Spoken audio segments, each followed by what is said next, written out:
السلام علیکم۔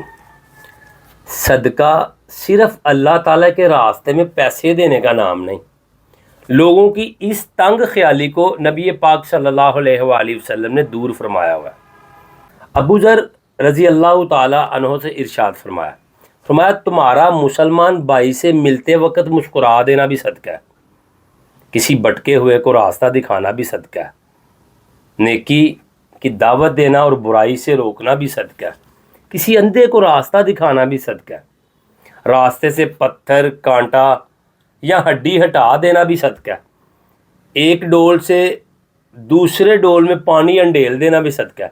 یار سادے لفظوں میں مخلوق کے خدا کے ساتھ وابستہ رہنا، ایک دوسرے کے کام آنا، لوگوں کی مشکلات کو دور کرنا، جہاں جہاں بھی آپ رہتے ہیں آپ کے ساتھ جو وابستہ لوگ ہیں ان کے لیے آسانیاں پیدا کرے، یہ صدقے کی بہترین شیپ ہے۔ اللہ تعالیٰ مجھے اور آپ کو توفیق عمل عطا فرمائے۔